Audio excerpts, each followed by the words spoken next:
Sa gabi ng pinakamatinding bagyo sa taon, naglakad ako sa gitna ng ulan. Basang-basa ang aking katawan, ngunit hindi ko iyon alintana. Ang bawat patak ng ulan na bumabagsak sa aking balat ay parang mga sugat na muling binukas. Hindi ko na alam kung alin ang mas masakit, ang ginaw ng gabi o ang alam ng galit sa aking puso. Ako si Lila, isang babaeng minsang naniwala sa pag-ibig. Isang babaeng naniwala na ang mundo ay may kakayahang maging patas. Ngunit mali ako. Sa wakas, natututunan ko rin ang pinakamahalagang aral. Hindi lahat ng ngiti ay totoo at hindi lahat ng sumpa ay gawa-gawa lamang.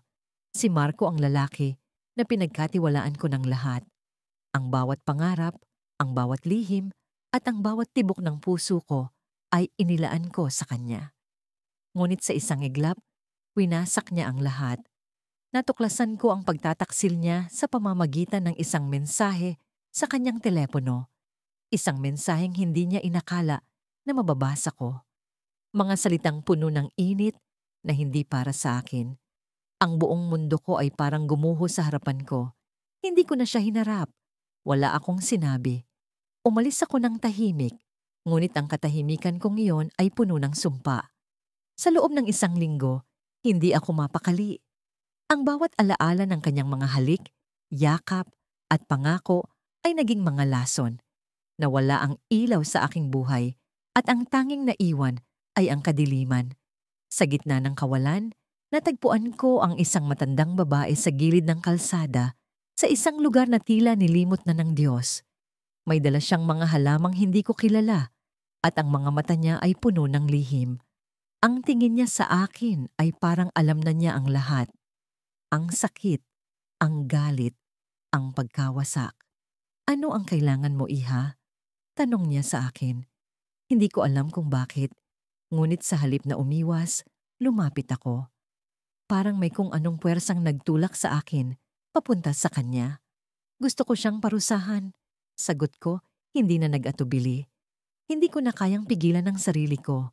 Ang mga salitang yon ay parang apoy na matagal nang pinipigilang lumabas. Ngumiti ang matanda, ngunit hindi iyon ngiti ng awa. Iyon ang ngiti ng isang taong may alam na hindi mo kayang abutin. Ang bawat sumpa ay may kapalit. Bulong niya, sabay abot ng isang maliit na bote na puno ng likidong kulay dugo. Isinumpa mo siyang huwag nang maging masaya. Siguraduhin mong kaya mong harapin ang magiging kapalit nito. Hindi ko siya sinagot. Kinuha ko ang bote at ang gabing iyon ay naging simula ng isang bagay na hindi ko na mababalikan. Kinabukasan, nilakasan ko ang loob ko upang harapin. Nagising ako sa isang malamig na umaga. Puting usok ang bumubuga sa aking hininga. Sa bawat oras na lumilipas, nararamdaman kong mas lumalalim ang pagkapuot ko sa kanya. Si Marco, ang lalaking nangako ng habambuhay, ngunit iniwan akong basag na basag. Sa harap mismo ng altar, sa harap ng mga taong inaakalang perpekto kaming magkasama, pinalitan niya ako ng babaeng mas maganda, mas bata, mas karapat-dapat. Ang sakit na dulot niya ay hindi lang tumagos sa puso ko. Parang kinain ng apoy ang buong pagkatao ko. Sa unang linggo ng pagkawasak ko, umiiyak lang ako. Sa pangalawa, nagsimula akong magtanong, ano ang ginawa kong mali? Bakit ako? Sa ikatlong linggo, nabalot ang bawat galaw ko ng galit. Hanggang sa dumating ang gabi ng ikalawang buwan, kung saan nilamon ako ng desisyon. Hindi na ako magiging biktima. Hindi na ako magpaparaya.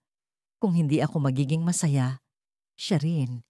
Isang kaibigan ang nagdala sa akin sa isang babaeng kilala sa kabundukan ng aming bayan.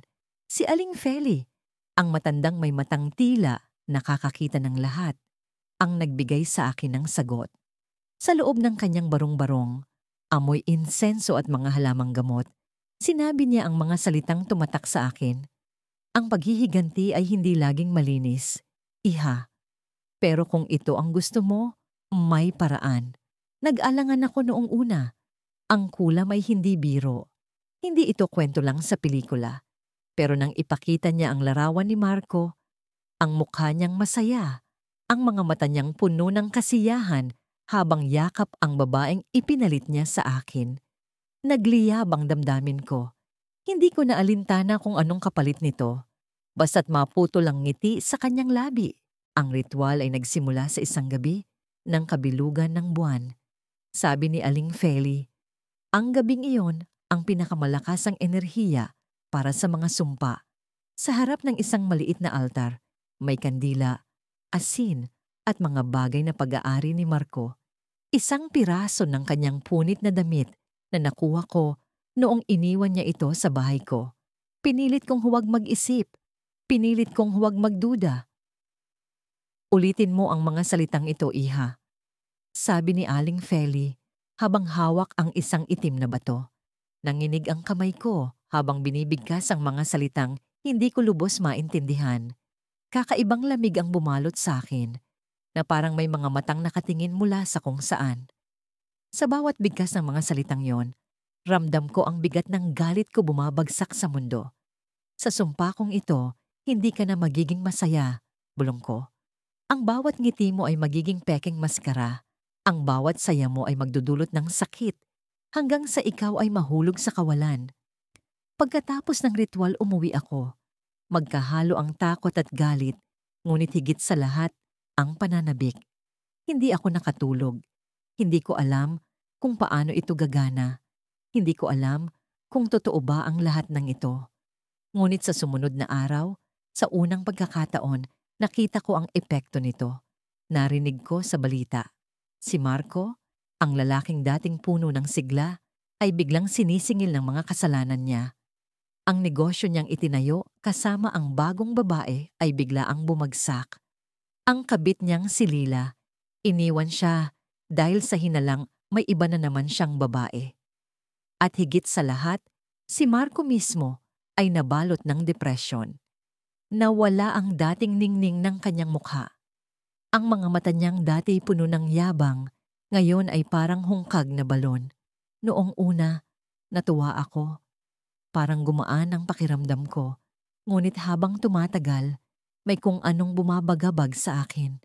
Sa bawat araw na dumadaan, tila lumalakas ang sumpa. Hindi lang siya nawalan ng kasiyahan. Nagmistula siyang anino ng dati niyang sarili. Nagkita kami minsan sa palengke. Hindi ko alam kung paano siya nagawa pang tumayo roon. Pero ang hitsura niya ay nakakatakot. Payat, parang walang dugo sa katawan. Ang dati niyang mapupungay na mga mata, ngayon ay parang basag na salamin. Hindi siya lumapit, pero ramdam ko ang paghingi niya ng tulong. At sa gabing iyon, nagising ako sa isang panaginip. Si Marco, umiiyak, nakaluhod sa harap ko. Patawarin mo ako, anya, habang hawak ang mga kamay ko. Pero bago ko pa siya masagot, naramdaman ko ang malamig na hangin sa paligid. Bumukas ang pinto ng kwarto ko ng mag-isa. Sa gilid ng mata ko, may aninong gumalaw. Hindi ako sigurado kung ano yon, pero ang puso ko ay tumigil sa takot. Kinabukasan, natagpuan ko ang isang itim na balahibo sa ilalim ng aking unan. Alam kong hindi iyon normal. Hindi ako nag-iisa sa kwarto. May kung anong sumasama sa akin. Isang bagay na hindi ko mapaliwanag. At habang iniisip ko ang nangyari, biglang kumatok si Aling Feli sa pintuan ko. Hindi ko siya inaasahan, ngunit ang mukha niya ay puno ng pag-aalala. Hindi tayo nag-iingat, Iha, sabi niya. Ang sumpa ay may kapalit, hindi lang sa kanya, kundi sa iyo rin. Ang gabi ay tahimik, ngunit sa loob ng aking dibdib ay nagngangalit ang unos. Sa bawat hakbang ko papunta sa lumang bahay ng albularyo, ramdam ko ang bigat ng desisyon kong ito. Hindi ko alam kung ano ang mas matindi, ang galit na bumabalot sa akin o ang takot sa kung ano ang maaring mangyari. Ngunit ang tiyak ko lang ay hindi ko na siya kayang patawarin. Ang bawat kirot, ang bawat luhang bumagsak mula sa aking mga mata, ang bawat pagdaustos ng pagkatao ko sa lupa, lahat ng yon ay dahil sa kanya. Sa loob ng bahay, ang amoy ng insenso ay sumalubong sa akin. May halong usok na tila pumupuno sa hangin ng mga lihim na hindi ko pa nauunawaan. Ang albularyo, isang matandang babae na may mga matang tila nakakikita sa kaluluwa, ay nakaupo sa gitna ng silid. Sa harapan niya, may nakalatag na mga kandila, dahon ng gabi, at isang mangkok na may tubig na parang pinagsabawan ng mga sumpa. Sigurado ka ba sa gagawin mo, iha? Tanong niya nang walang emosyon, ngunit ramdam ko ang bigat ng kanyang tinig. Tumango ako nang walang alinlangan. Oo, hindi ko na kaya. Hindi ko na kayang makita siyang masaya habang ako'y wasak. Hindi na siya nagtanong pa. Hindi na rin niya ako pinigilan. Alam kong alam niya ang sakit na bumabalot sa akin. Ang sakit ng pagtataksil, ng panloloko, ng pagwasak sa tiwalang binigay ko. Ang sakit ng pagmamahal na ginawang laruan at itinapon na parang walang halaga. Nagsimula siyang magdasal ng mga salitang hindi ko maintindihan, ngunit ramdam ko ang panginginig ng hangin sa paligid. Ang bawat mata ng kandila ay tila tumititig sa akin, nag-aabang sa kung ano ang mangyayari. Hawakan mo ito, sabi niya. Iniaabot ang isang maliit na piraso ng papel na may nakasulat na pangalan niya. Ang pangalan ng taong minsan kong minahal, ngunit ngayon ay isinumpa ko. Pinunit ko ang papel sa gitna. Ang bawat punit ay parang paglagapak ng puso ko at isinilid sa mangkok. Ang puso niya ay sisirain mo. Ang kaluluwa niya ay hindi na magkakaroon ng kapayapaan. Bulong ng matanda habang dinadampian ng kanyang daliri ang tubig sa mangkok. Ngunit tandaan mo, iha, ang ganitong uri ng sumpa ay may kabayaran. Hindi mo maaaring baligtarin. Hindi mo maaaring bawiin. Isipin mong mabuti. Handa ka ba? Handa ako, sagot ko, walang pag-aalinlangan. Ang kabayaran ay hindi na mahalaga. Hindi ko na iniisip kung ano ang mawawala sa akin. Ang mahalaga lang ay ang pagdurusang dapat niyang maranasan. Ipinikit ko ang aking mga mata habang naramdaman ko ang malamig na hangin na dumaloy sa katawan ko. Ang mga bulong ng matanda ay parang mga tunog ng patak ng ulan sa bubong. May ritmo, ngunit hindi mo mauunawaan. Ang huling dasal niya ay parang punit na hangin at sa sandaling yon, alam kong tapos na. Nagbago na ang mundo. Nagbago na ang takbo ng kanyang kapalaran. Paglabas ko ng bahay, ramdam ko ang bigat sa balikat ko, ngunit may kakaibang gaan sa puso ko. Alam kong nagsimula na ang sumpa. Alam kong makakakita na ako ng hustisya, kahit na hindi sa paraang inaasahan ng iba. Hindi ko alam kung paano ito magaganap, ngunit alam kong magaganap ito. Kinabukasan, gumapang ang balita sa buong bayan. Si Miguel, ang lalaking minsan kong minahal, ay nabalitaan kong iniwan ng babaeng ipinalit niya sa akin. Hindi ko maipaliwanag ang nararamdaman ko. Galak ba ito? Pagkaginhawa? O kaya'y takot? Ngunit hindi natapos doon ang lahat. Sa mga sumunod na araw, unti-unti siyang nawalan ng mga kaibigan, ng trabaho, ng tiwala ng mga tao. Ang dating Miguel na laging nakangiti, laging nagtatagumpay, ay unti-unting nagdilim. Nakita ko siya minsan sa plaza, nakatungo, tila nilamon ng sariling anino. Ang dating malakas at tiwalang Miguel ay naging isang basag na tao. Ngunit ang mas nakakagulat ay ang naramdaman ko. Sa halip na ganap na kasiyahan, isang kakaibang bigat ang bumalot sa akin. Hindi ko alam kung bakit. Ngunit sa tuwing nakikita ko ang pagbagsak niya, parang may bahagi sa akin na unti-unting nawawala. Parang may aninong nakasunod sa akin, nagbabantay, nag-aabang. Sa isang gabi, habang naglalakad ako pauwi, naramdaman ko ang malamig na hangin na tumagos sa balat ko. Ang buwan ay mataas, ngunit tila hindi ito nagbibigay ng liwanag. Ang paligid ay tahimik, ngunit ang puso ko ay nagngangalit. Sa likod ng mga puno, may narinig akong mga yabag. Akala ko'y wala iyon, ngunit nang tumingin ako, may isang figura sa likod ng mga anino. Isang figura na hindi ko maipaliwanag. Hindi tao, hindi hayop, ngunit naroon ito. Pag-uwi ko, napansin ko ang isang bagay na hindi ko inaasahan. Sa harap ng salamin, ang mga mata ko'y tila nag-iba. Tila may bahagi sa akin na hindi ko na makilala. At sa sulok ng silid, sa kabila ng dilim, parang may anino na nakatingin sa akin. Tahimik, ngunit nagmamasid. Hindi ko alam kung anong kabayaran ang sinasabi ng matanda. Ngunit sa bawat araw na lumilipas, parang unti-unting lumalapit sa akin ang sumpa. At sa huling sandali, bago ko ipikit ang mga mata, narinig ko ang isang bulong. Isang bulong na parang mula sa kanya, mula kay Miguel. Hindi ikaw ang nagwagi. Pagkatapos kong ibulong ang huling salita ng aking sumpa, naramdaman ko ang malamig na hangin na dumaan sa paligid. Para bang may bumalot na anino sa silid. Isang bagay na hindi nakikita, pero ramdam na ramdam ko. Ang puso ko'y puno ng galit. Ang isip ko'y nag-aapoy. Ang bawat sali ng aking hiningay, tila lason. Hindi ko na siya kayang patawarin. Si Marco, ang lalaking minahal ko ng buong puso. Ang lalaking pinangarap ko na maging kasama habang buhay, siya rin ang nagwasak sa akin. Ang mga salitang binitiwan niya noong huli naming pag-uusap ay parang mga kutsilyong sinaksak sa kaluluwa ko. Alam mo, hindi ikaw ang hinahanap ko. Ang sabi niya, malamig at walang pakialam. Nagkamali ako sa'yo. Hindi kita kayang mahalin ng buong buo. Nagkamali? Paano niya nasabing nagkamali siya gayong siya ang nagpaasa sa akin? Siya ang nagtanim ng mga pangarap sa puso ko. Siya ang nagbigay ng mga pangakong hindi niya tinupad. At ang mas masakit, iniwan niya ako para sa iba. Isang babaeng mas bata, mas maganda, mas perpekto sa paningin niya. Sinabi niyang mahal niya ito, na ito ang tama. Ako? Ako raw ang mali. Ngunit hindi niya alam kung ano ang kaya kong gawin. Hindi niya alam kung anong dilim ang bumalot sa akin mula noong araw na yon. Nang matuklasan ko ang kulam sa lumang aklat na iniwan ng lola ko, hindi ko na pinigilan ang sarili ko. Gagawin ko ang lahat para iparamdam sa kanya ang sakit na dinulot niya sa akin. Isinumpa ko siya. Hindi ka na magiging masaya. Ang bulong ko habang pinapadaan ang itim na kandila sa manipis na tela ng kanyang larawan. Ang bawat ngiti mo'y magiging pilit at ang bawat tagumpay mo'y magiging kalungkutan.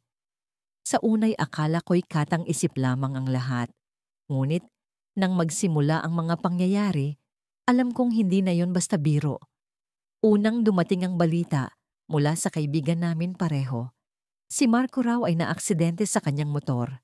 Hindi naman malala, pero sapat para magpaiyak sa kanya. Dahil sa pagkasira ng kanyang motor, napurnada ang isang mahalagang paglalakbay na pinlano niya kasama ang bagong babae sa buhay niya. Isang simpleng aksidente, pero alam kong iyon ang simula. Sunod ay ang kanyang trabaho. Ang dating matagumpay na Marco, na palaging pinupuri ng boss niya, bigla na lamang nagkamali sa isang malaking proyekto. Ang kliyente ay galit na galit at ang reputasyon ni Marco ay sinimulang kwestiyonin. Narinig ko mula sa iba na halos hindi siya makatulog sa gabi, na tila may bumabagabag sa kanya. At sa tuwing sinusubukan niyang bumawi, mas lalo lang siyang nadarapa. Hindi ko napigilan ang isang masamang ngiti. Sinabi ko sa sarili ko, tingnan mo Marco, ngayon, alam mo na ang pakiramdam ng mawala ang lahat. Pero hindi doon natapos ang lahat. Ang babaeng pinili niya, si Clarice, ang perpektong nilalang sa kanyang paningin, ay biglang naglaho.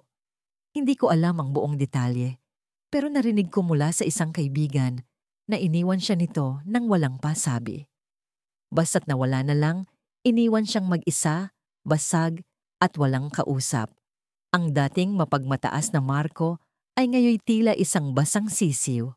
Sa tuwing iniisip ko kung ano na ang nangyayari sa kanya, may bahagi ng puso ko na natutuwa.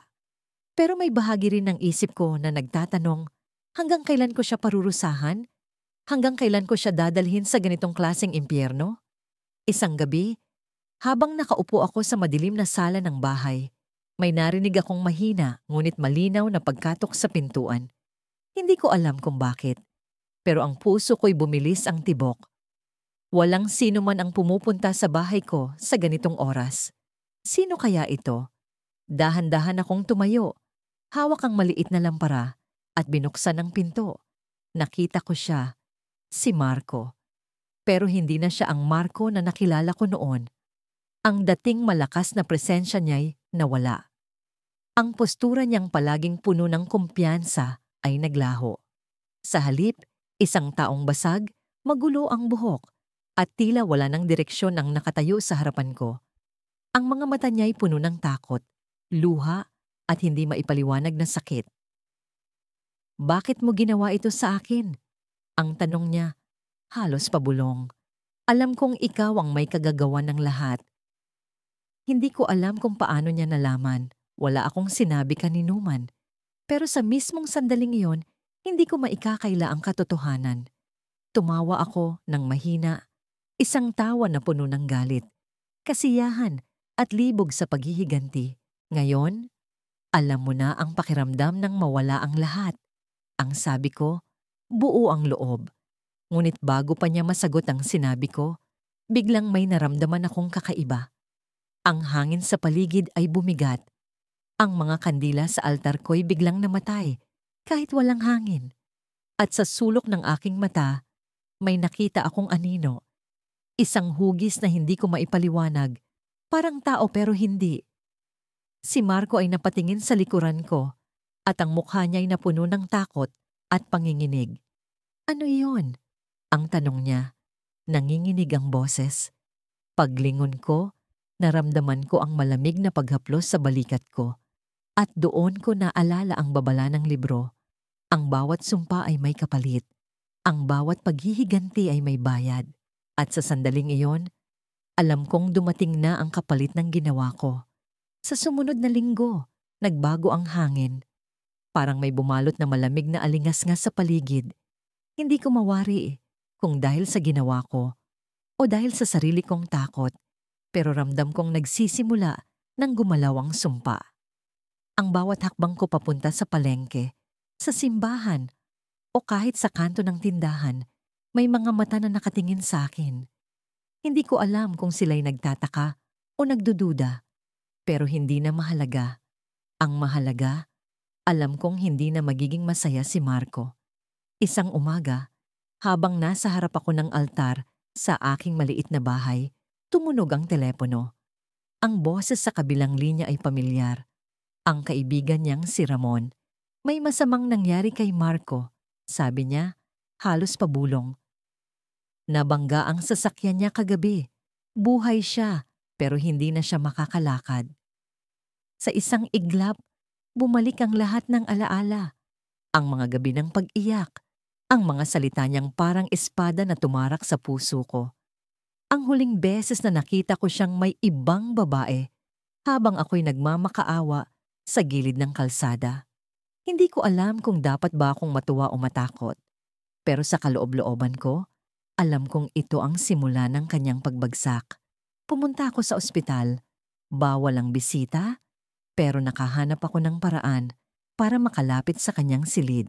Sa likod ng kurtina, nakita ko siya, nakahiga, maputla, parang isang bata na walang magawa sa sariling kalagayan. Hindi niya ako nakita, pero narinig ko ang pag-uusap nila ng kanyang ina. "Marco, anak, gagaling ka rin. Magdasal tayo," sabi ng kanyang ina. Pero tumalikod si Marco, halata ang inis. "Wala nang kwenta ang dasal, ma. Hindi ba't lagi akong nagdarasal? Pero tingnan mo ako ngayon." Halos sumigaw siya, ang tinig niya'y puno ng galit at kawalan ng pag-asa. Napangiti ako, pero hindi dahil sa saya. Napangiti ako dahil alam kong ang bawat salita niyang punong-puno ng puot ay bunga ng sumpa. Hindi na siya kailanman magiging masaya. Nasa kanya ang lahat dati. Ang yaman, ang pagmamahal, ang respeto. Pero ngayon, wala na. Isa-isa nang nawawala ang lahat ng yon. Pag-uwi ko, hindi ko mapigilang tumingin sa salamin. Sino na ba ako ngayon? Isang babaeng nagbago ang landas dahil sa paghihiganti? O isang nilalang na nilamon ng sariling galit? Ang mga mata ko'y parang hindi ko nakilala. Madilim, malamig, walang bakas ng dating ako, pero wala nang atrasan. Ang sumpa ay hindi maaring bawiin at hindi ko rin gustong bawiin. Lumipas ang mga araw at parang isang palabas ang buhay ni Marco. Nalaman ko mula kay Ramon na iniwan na siya ng babaeng nililigawan niya. Hindi ko kayang alagaan ng isang lalaking baldado. Ang sabi raw nito, napailing ako. Hindi ba't siya rin ang nagsabi noon sa akin na ang pagmamahal ay para sa malalakas, hindi sa mahihina? Ngayon, siya ang nasa ilalim ng kategoryang tinawag niyang mahina. Pero isang gabi, habang ako'y nakaupo sa kama at nag-iisip, may naramdaman akong kakaiba. Parang may nagmamasid sa akin. Tumayo ako at sinilip ang paligid. Tahimik ang lahat, pero ang hangin sa loob ng bahay ko'y parang bumigat. Sa gilid ng mata ko, may gumalaw. Isang anino. Hindi ito basta anino ng gamit o tao. Ito'y parang buhay, gumagalaw, nanonood. Marco? Bulong ko. Bagamat alam kong imposibleng siya iyon. Ngunit sa halip na sagot, naramdaman ko ang malamig na haplos sa aking balikat. Napatalon ako, pero walang tao. Wala kundi ang madilim na kwarto at ang alingas-ngas ng mga dahon sa labas. Kinabukasan, nagpasya akong bumalik kay Lola Sima, ang albularyo na tumulong sa akin para sa sumpa. Nakaupo siya sa harap ng kanyang kubo, tila nag-aabang sa akin. Hindi ko pa man nasasabi ang dahilan ng pagbisita. Nagsalita na siya. Alam kong darating ka. Nararamdaman ko? Ang tinig niya'y mabigat, puno ng babala. Ang sumpa ay gumagalaw na. Pero tandaan mo, ang bawat sumpa ay may balik. Napahinto ako. Hindi ko ito inisip noon. Ang gusto ko lang ay parusahan si Marco. Hindi ko inakala na may kapalit ang ginawa ko. Anong ibig mong sabihin, Lola? Tanong ko. Halos hindi ko maipinta ang takot sa mukha ko. Hindi ka makakatakas sa epekto ng sumpa. Sa bawat galit na inilabas mo, may galit na babalik sa'yo. Hindi ka rin magiging masaya, bata. Hindi mo pa ba nararamdaman? Napalunok ako. Totoo nga, simula nang simulan ko ang lahat ng ito. Parang may bumabalot na bigat sa puso ko. Ang mga gabi ko'y puno ng mga bangungot, ang mga araw ko'y parang walang kulay. At ang anino kagabi, hindi kaya yon ang sinasabi niyang balik ng sumpa? Anong gagawin ko, Lola? Paano ko ito maiiwasan? Desperado kong tanong. Umiling siya. Hindi mo na maibabalik ang sumpa. Ang tanong, kaya mo bang tanggapin ang balik nito? Bago pa ako makasagot, biglang may dumaan na malamig na hangin. Ang mga kandila sa altar ni Lola Sima ay kusang namatay. Tumayo siya, ang mga matay tila nagbabala. Umalis ka na. Ang sumpa ay gumagalaw at hindi mo na mapipigilan ang epekto nito. Nagmadali akong umuwi, pero sa loob-loob ko, nagtatakbuhan ang mga tanong. Ano ang ibig niyang sabihin? Ang sumpa ba ay magsisimula na sa akin? Habang iniisip ko ito, naramdaman ko ulit ang malamig na haplos sa batok, sa braso. At sa salamin ng bintana ng bahay ko, may nakita akong figura. Hindi ito anino. Hindi ito tao. Isa itong bagay na hindi ko maipaliwanag. Pero naroon ito. Nanonood. At alam kong hindi ito aalis. Napakadilim ng gabi. Ang hangin ay tila may dalang mabigat na alingas-ngas. Parang binubulong nito ang mga lihim ng mundo na hindi kailanman dapat marinig ng tao. Nakatayo ako sa gitna ng isang lumang sagradong gubat. Ang mga puno ay nakayuko, parang tumatango sa desisyong ginawa ko. Ang malamig na lupa sa ilalim ng aking mga paa ay tila humihila sa akin pababa, pero hindi ako nagpatinag. Hawak ko ang isang itim na kandila. Ang apoy nito ay mahina ngunit matatag, tulad ng galit na matagal na nanatili sa puso ko. Ang iniwang sakit ni Marco, ang lalaking sinumpa kong mahalin, ay parang lason na unti-unting kumain sa bawat bahagi ng pagkatao ko. Hindi ko makalimutan ang mukha ni Amanda, ang babaeng ipinagpalit niya sa akin. Ang kanilang mga ngiti, ang kanilang mga tawanan, lahat ng yon ay parang kutsilyong paulit-ulit na tumusok sa aking puso. Sa bawat araw na nakikita ko silang masaya, nararamdaman ko ang pag-usok ng galit sa aking dibdib. Hindi ko na kaya. Kaya heto ako ngayon, nasa harap ng altar ng isang matandang mangkukulam. Handa ka na ba? Tanong ng matandang babae. Ang boses niya ay parang kaluskos ng tuyong dahon. Ang mga mata niya ay parang dalawang maliliit na ilog ng kadiliman. walang bakas ng awa. Tumango ako. Oo, gusto kong wakasan ang kaligayahan niya. Gusto kong maramdaman niya ang sakit na naramdaman ko. Gusto kong maglaho ang lahat ng mahalaga sa kanya. Ngumiti ang mangkukulam, ngunit hindi iyon ngiti ng isang mabuting tao. Naglabas siya ng maliit na kahon mula sa kanyang bulsa at mula rito ay kinuha ang isang piraso ng buhok. Ito ang buhok niya, Marco, ang lalaking sinumpa mong ibagsak. Paano niya nakuha ang buhok ni Marco? Hindi ko na tinanong. Hindi ko na rin inalam kung paano niya nalaman ang pangalan niya.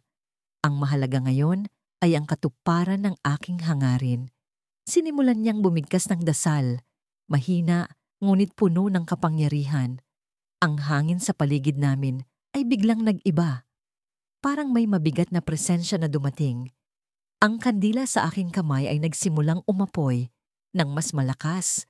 Ang liwanag nito ay nagbigay ng kakaibang anino sa mukha ng mangkukulam. Ang puso mo, sabi niya, tumingin sa akin ng diretsyo. Ang galit mo, ang puot mo, iyan ang magiging lakas ng sumpa. Pero tandaan mo, babae, ang bawat sumpa ay may kabayaran. Handa ka bang tanggapin iyon? Napakagat ako sa labi. Ano pa ba ang mawawala sa akin? Wala na akong mahal. Wala na akong kinabukasan. Ang iniwan ni Marco ay isang basag na kaluluwa na wala ng saysay. Tumango ako ng mariin. Oo, handa akong tanggapin ang anumang kabayaran. Ngumiti muli ang mangkukulam. Mas lalong naging masama ang aura niya. Kumuha siya ng isang maliit na kutsilyo at inabot ito sa akin. Magbigay ka ng dugo. Ang dugo ay ang selyo ng sumpa. Hindi na ako nagdalawang isip. Kumuha ako ng malalim na hininga at marahang hiniwa ang aking palad. Ang sakit ay saglit lamang, ngunit ang dugo na pumatak sa lupa ay parang apoy na sumiklab sa paligid. Ang mangkukulam ay muling bumigkas ng dasal. Mas mabilis, mas malalim. Ang mundo sa paligid ko ay nagsimulang umikot. Parang lahat ng bagay ay nagiging isang malaking buhawi ng kadiliman. At pagkatapos, tumigil ang lahat. Ang hangin ay biglang huminto. Ang kandila sa aking kamay ay naglaho. Naiwan akong nakatayo sa gitna ng katahimikan. Tumawa ang mangkukulam. Isang tunog na parang nagmula sa ilalim ng lupa. Tapos na, sabi niya. Simula ngayon, lahat ng mahalaga sa kanya ay maglalaho. Ang kaligayahan niya ay magiging abo. Hindi ko alam kung ano ang naramdaman ko sa sandaling iyon. Galit? Saya? Takot?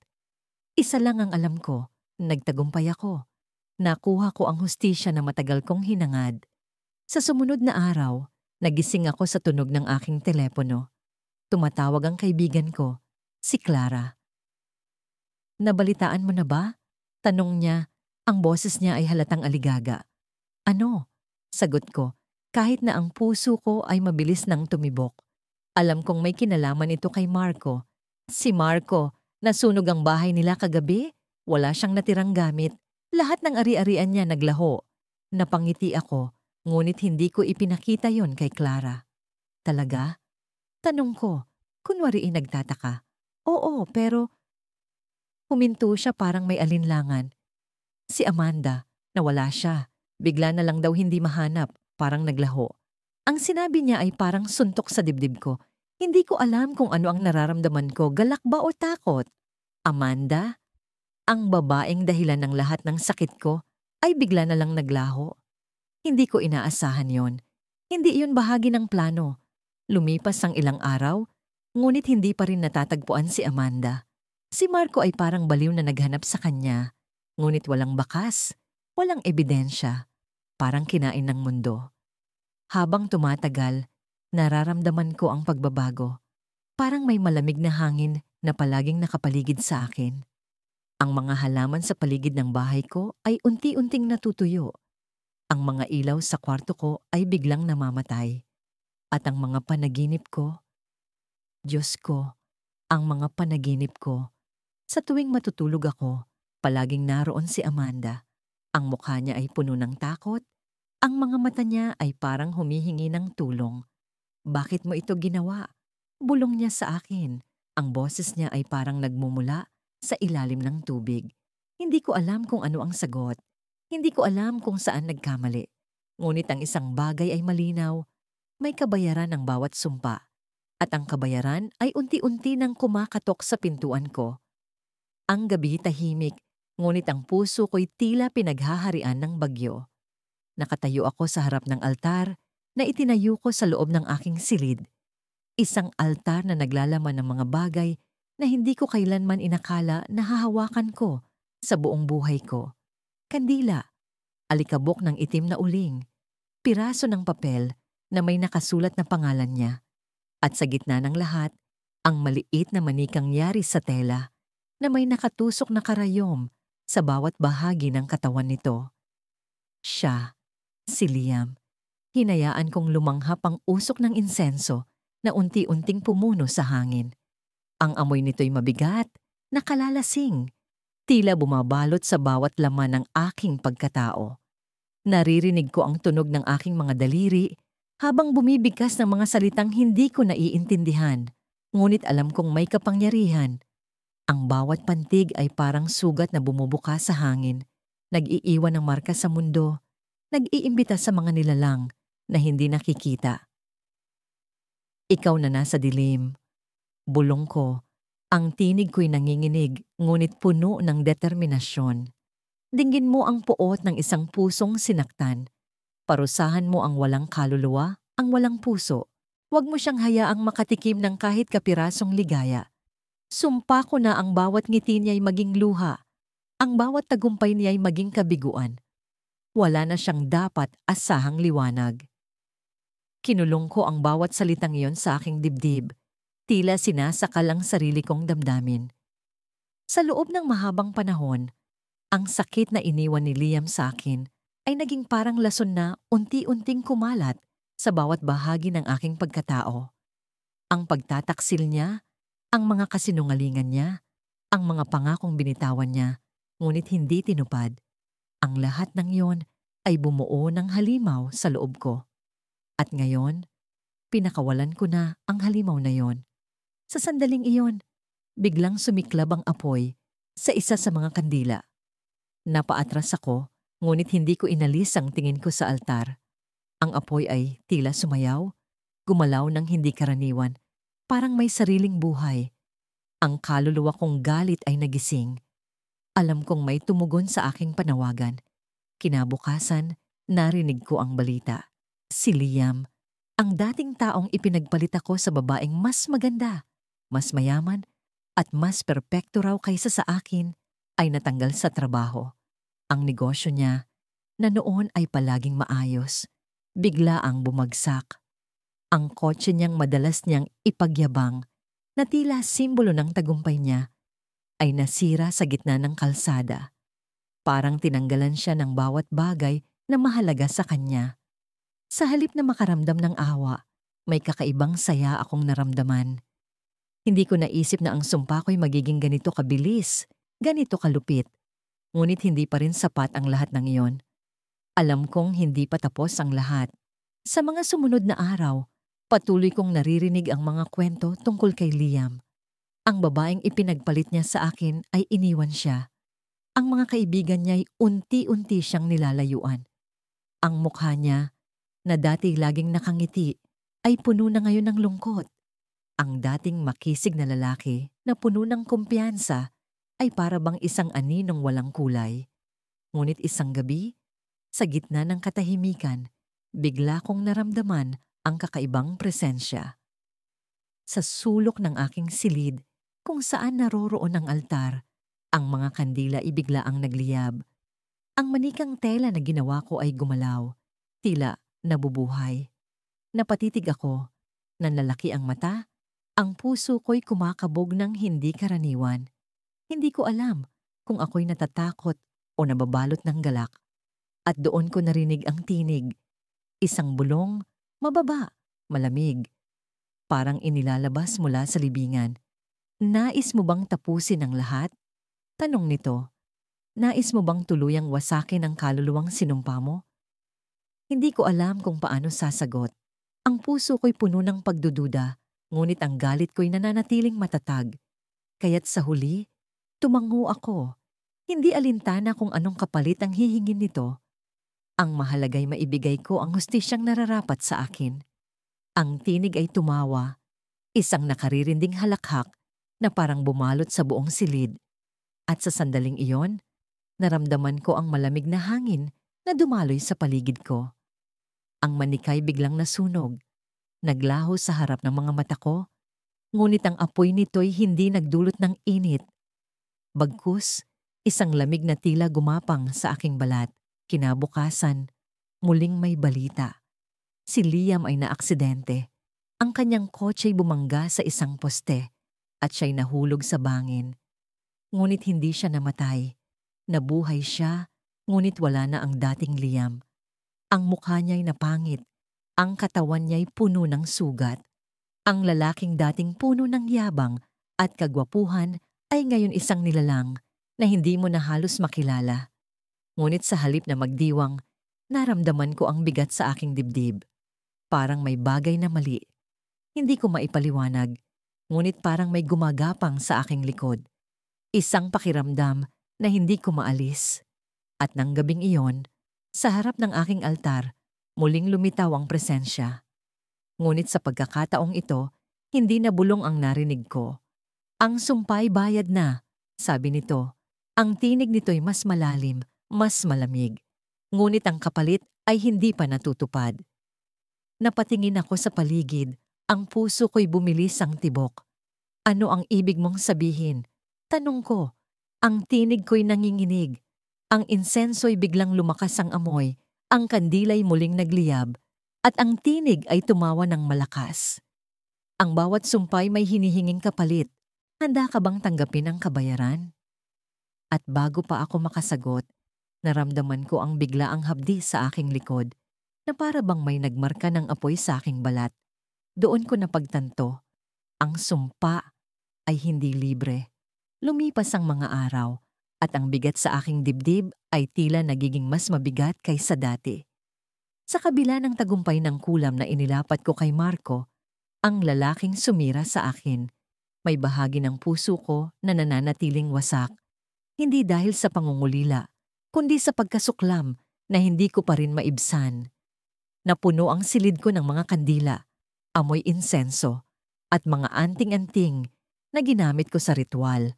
Pero kahit na ang mga ito ay tila nawawalan ng bisa sa pagpapatahimik sa aking isipan, sa bawat sulok ng bayan, naririnig ko ang mga bulong tungkol sa kanya.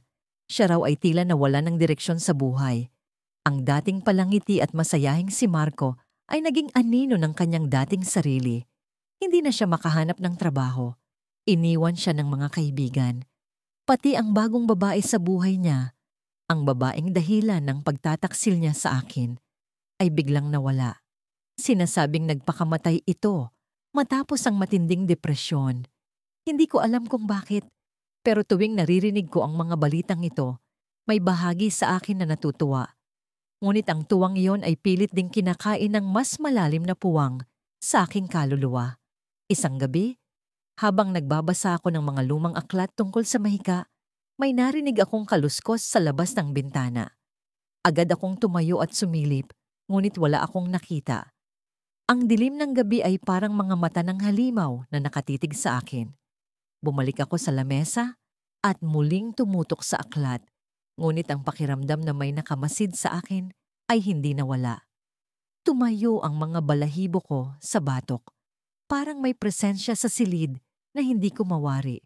Marco. Bulong ko sa sarili, bagamat hindi ko alam kung bakit ko yun nasabi. Hindi siya maaaring narito. Ang sumpang inilapat ko sa kanya ay sapat na para ilayo siya sa akin, magpakailanman. At kahit pa lumapit siya, hindi ko siya matatakot. Ako ang may kontrol. Ako ang may kapangyarihan. Ngunit sa kabila ng aking kumpiyansa, may kung anong bumabalot sa akin. Isang malamig na damdamin na parang sinasakal ang puso ko. Napatingin ako sa lamesa kung saan naroon ang maliit na kahon na naglalaman ng buhok ni Marco, ang pangunahing sangkap ng ginawa kong kulam. Sa bawat ritual, Ang kahon na yon ay naging simbolo ng aking tagumpay. Pero ngayon, tila iba ang aura nito. Parang may nagbago. Bigla akong nakaramdam ng kirot sa aking ulo. Napahawak ako sa sentido ko at napayuko. Ang sakit ay parang mga karayom na tumutusok sa bawat sulok ng aking utak. Hindi ko alam kung ano ang nangyayari. Pero kasabay nito, may naririnig akong mga boses na pamilyar, ngunit hindi ko matukoy kung kanino. Ikaw ang gumawa nito. Ikaw ang dahilan. Sabi ng mga boses paulit-ulit. Ang bawat salita ay bumabaon sa akin. Parang mga kutsilyong tumatama sa laman. Napasigaw ako, ngunit walang nakarinig. Wala akong kasama sa bahay. Ako lang. Pilit kong kinalma ang sarili ko. Kinuha ko ang kahon at binuksan ito. Sa loob nito, ang hibla ng buhok ni Marco ay nananatiling buo, ngunit may napansin akong kakaiba. Ang buhok na dating itim ay unti-unting nagiging kulay abo. Hindi ko alam kung ano ang kahulugan nito, pero alam kong may mali. Hindi ito normal. Dahil sa pag-aalala, tinawagan ko si Aling Virgie, ang mangkukulam na tumulong sa akin noong una. May problema, sabi ko sa kanya nang sagutin niya ang tawag. Parang may kakaibang nangyayari sa kulam. Tumahimik siya sandali, bago nagsalita. Kung ang kulam ay nagsisimula nang gumalaw sa paraan na hindi mo kontrolado, may posibilidad na nabalikan ka. Ang bawat gawaing mahika ay may kapalit. Hindi mo ba nararamdaman ang presensya niya? Ang tanong na yon ay nagpatayo ng balahibo ko. Oo, nararamdaman ko. Pero hindi ko inaamin. Hindi sa sarili ko. Hindi sa iba. Ano ang gagawin ko? Tanong ko, halos paus na ang boses ko. Mag-ingat ka. Ang sumpa ay may ugat na konektado sa iyo. Kung siya ay lumalapit, maaring ang galit niya ay mas malakas kaysa sa inaakala mo. Pagkatapos ng tawag, bumalik ako sa silid at nag-isip. Pero bago ko pa man maayos ang mga iniisip ko, naramdaman ko ang malamig na hangin na tila dumaan sa likod ko. Napalingon ako at doon ko siya nakita. Si Marco, nakatayo sa sulok ng silid. Ang mga mata niya'y tila walang buhay, ngunit ang titig niya'y punong-puno ng puot. Ang kanyang mukha ay hindi na ang mukha ng lalaking minahal ko. Ito ay mukha ng isang tao na ginapos ng kadiliman. Napaatras ako, nanginginig. Hindi ko alam kung paano siya nakapasok. Ang pintuan ay nakasara. Ang mga bintana ay nakakandado. Anong ginawa mo sa akin? Tanong niya. Ang boses niya ay mababa, ngunit matalim. Parang mga salitang nagbabaga. Hindi ako makapagsalita. Ang bigat ng presensya niya ay parang pumipigil sa bawat galaw ko. Hindi ka dapat narito, sagot ko. Pilit na nilalakas ang loob ko. Ang kulam ay sapat na para ilayo ka sa akin. Ngumisi siya, isang ngisi na mas malala pa sa halakhak ng demonyo. Ang sumpa mo ay hindi lang sa akin. Ikaw rin ang biktima nito. Bago ko pa siya masagot, biglang nagdilim ang paligid. Nawalan ako ng malay, at nang magkamalay ako, wala na siya sa silid. Ngunit ang kahon na nasa lamesa ay nagkalat. Ang buhok ni Marco ay wala na. Binuksan ko ang pintuan ng lumang kubong, itinagong mabuti sa gitna ng kagubatan. Ang dilim ay nanatiling nakayakap sa kabuuan ng paligid. Tila nagbabantay sa mga lihim na matagal nang nakabaon dito. Ngunit ang lalaking nakatali sa kahoy na upuan sa gitna ng silid, si Marco, ang tunay na dahilan kung bakit narito ako. Ang dati niyang mapagmataas na tindig ay ngayoy bagsak. Ang kanyang mga matay puno ng takot. Sa wakas, narito ang pagkakataon kong makuha ang hustisyang matagal nang ipinagkait sa akin. Anong ginawa mo sa akin, Stella? Ang kanyang tanong, garalgal, habang ang kanyang katawan ay nanginginig sa lamig o sa takot, o marahil pareho. Ang kanyang boses ay walang bahid ng yabang na palaging naririnig ko noong kami magkasama pa. Ang lalaking minahal ko noon ay wala na, isang anino na lamang ng kanyang dating sarili. Ginawa ko lang ang nararapat, sagot ko. Malamig ang tono, habang hinahawakan ng isang maliit na botelya na puno ng itim na likido.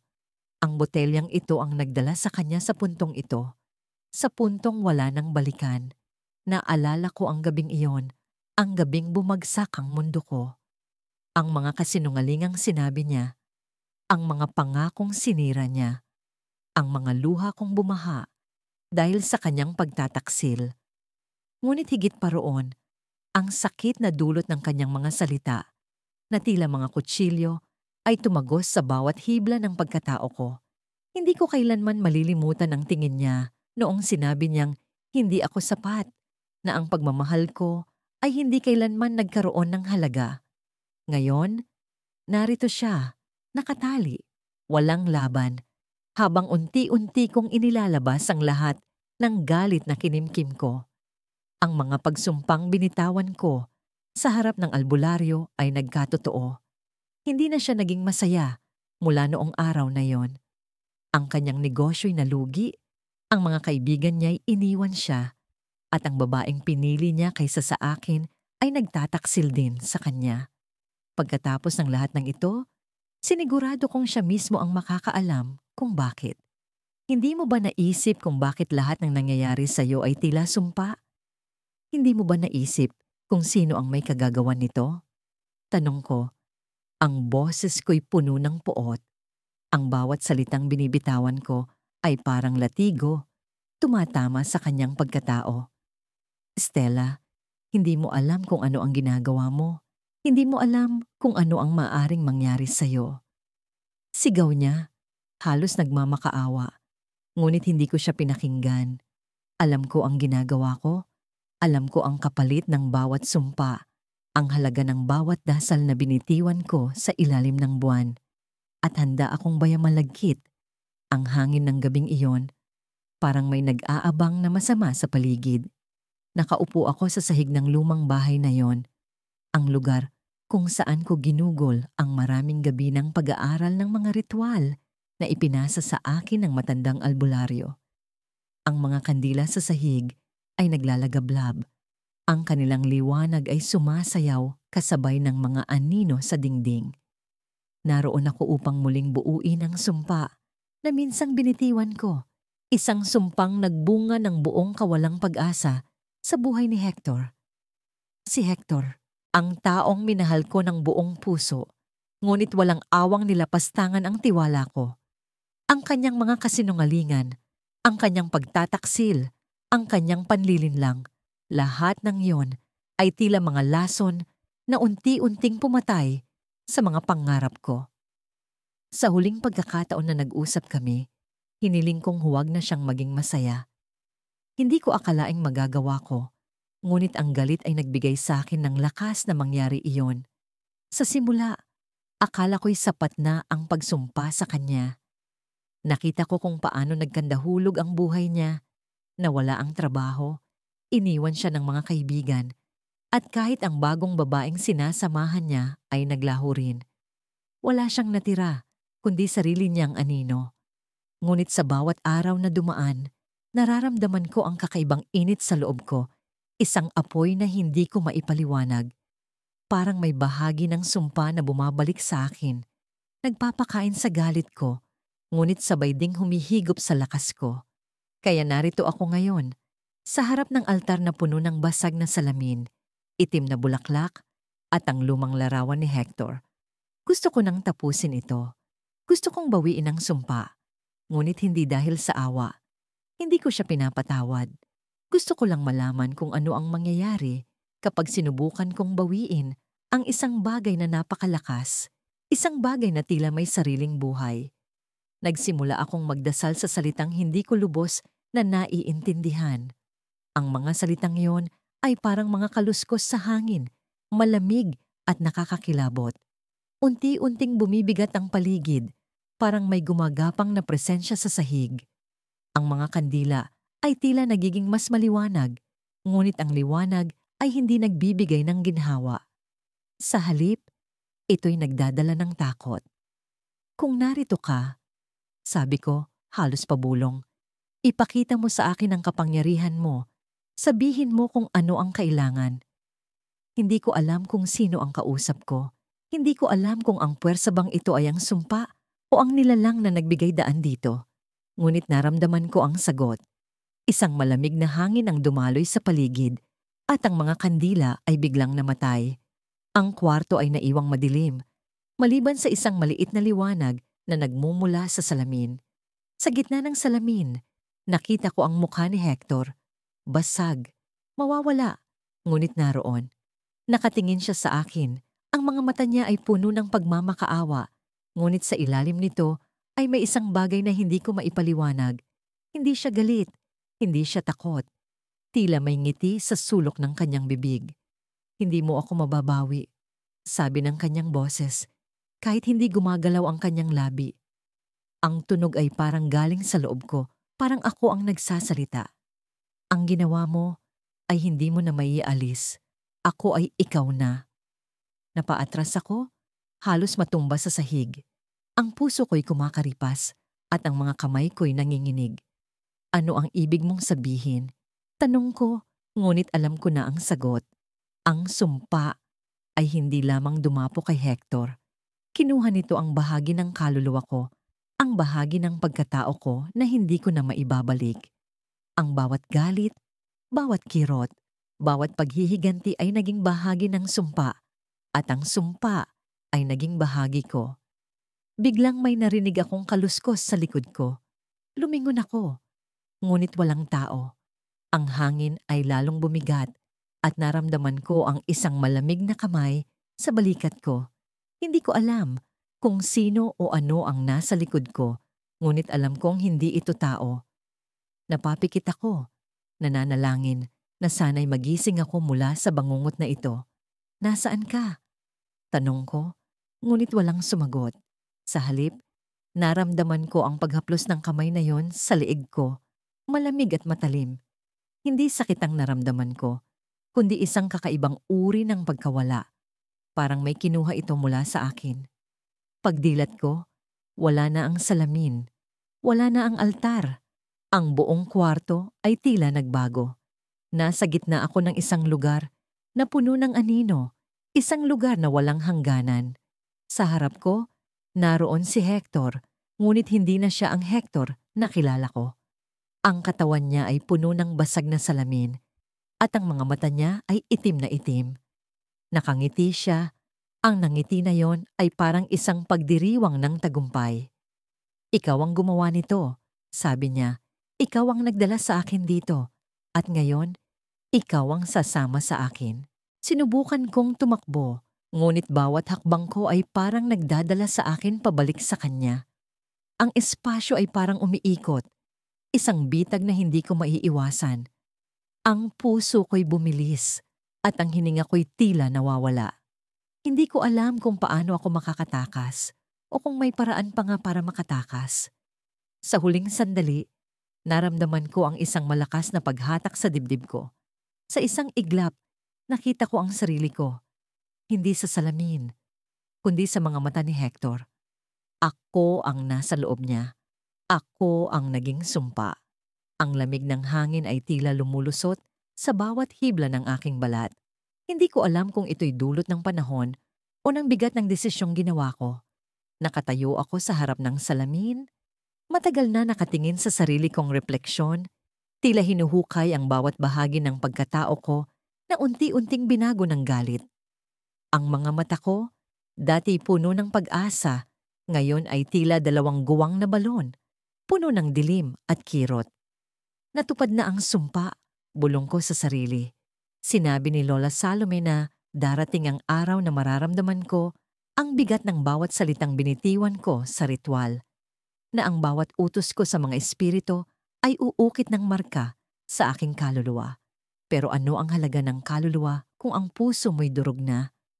Ano ang saysay ng pagsisisi kung ang sakit ay hindi nawawala? Hindi ko naisip noon na ang kapangyarihang ginamit ko ay magdadala sa akin ng ganitong klaseng pag-iisa. Akala ko'y sapat na ang gantimpala. Ang makita siyang wasak, ang malaman na hindi na siya muling magiging masaya. Pero bakit ngayon? Sa tuwing naririnig ko ang mga bali-balita tungkol sa buhay niya, tila may kumakalam sa loob ko. Hindi dahil sa awa, kundi sa isang bagay na mas masakit, ang pagkilala sa sarili kong pagkatalo. Akala ko noon, kapag nawala ang saya sa buhay niya, babalik ang saya sa akin. Pero hindi iyon ang nangyari. Nagpunta ako sa bayan kanina at narinig ko ang kwento mula sa mga tao. Si Daniel, ang dating iniibig ko, ay tuluyan ng iniwan ng mga kaibigan. Nawala na rin ang kanyang trabaho matapos ang sunod-sunod na mga pagkakamali. Ang kanyang bagong kasintahan, ang babaeng ipinagpalit niya sa akin, ay lumayas na rin matapos mabunyag ang kanyang pagiging marahas. Hindi ko maitatanggi, may bahagi sa akin na natuwa. Pero bakit may kalungkutan ding sumiksik sa puso ko? Bakit hindi ako masaya? Tanong ko sa sarili habang pinapanood ang mga kandila sa altar. Ang kanilang apoy gumagalaw sa ritmo ng malamig na hangin. Hindi mo siya pinatawad. Sagot ni Lola Salome noon bago ako tuluyang nagpasya. Ang galit ay parang lason. Ibinigay mo sa kanya, pero sa huli, iinom ka rin. Sa kabila ng babala niya, itinuloy ko ang ritual. Hindi ko makalimutan ang gabing iyon. Ang dilim na tila bumalot sa paligid. Ang mga anino na sumayaw sa ilalim ng liwanag ng buwan. Ang mga salitang sinambit ko na parang mga punyal na tumutusok sa hangin. Ang mga espiritu, naramdaman ko sila. Ang kanilang presensya ay mabigat, malamig, mapanganib. Pinakinggan nila ako at sumunod sila.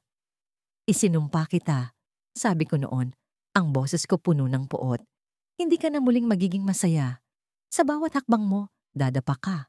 Sa bawat ngiti mo, lilisan ng liwanag. Sa bawat pag-ibig mo, papalitan ito ng sakit. At ngayon, natupad nga lahat ng yon. Ang tanong ko, bakit tila ako rin ang nawalan?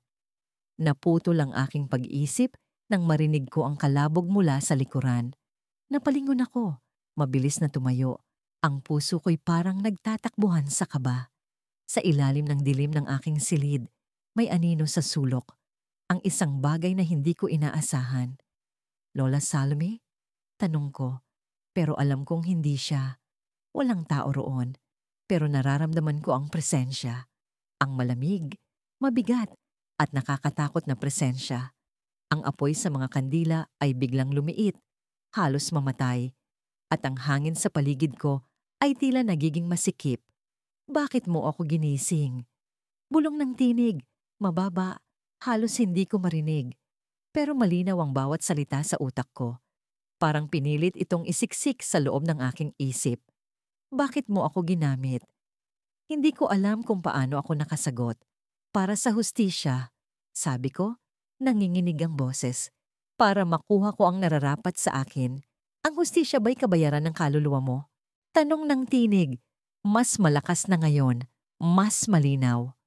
O ang hustisya'y kasangkapan mo lamang para maghiganti? Napalunok ako, hindi makakilos. Ang mga anino sa paligid ay gumagalaw, parang may sariling buhay. Ang mga espiritu, ang mga nilalang na tinawag ko noong gabing yon, ay narito na ngayon. Hindi sila nagpasalamat sa akin. Hindi sila natuwa sa aking utos. Hindi ko naisip na ang paggamit ko sa kanila ay may kapalit. Ano ang gusto ninyo? Tanong ko. Pilit na pinatatag ang boses ko kahit nanginginig ang buong katawan ko. Ang kalooban mo, sagot nila. Sabay-sabay, ang tinig nila'y parang alingaw-ngaw na bumalot sa buong silid. Ang puso mo, ang kaluluwa mo, binayaran mo kami ng sakit at ngayon, kukunin namin ang bahagi mo. Bigla kong naramdaman ang bigat sa aking dibdib, ang paghilab ng aking tiyan, ang tila pagkaputol ng aking paghinga. Parang may kamay na umabot mula sa loob. Pil,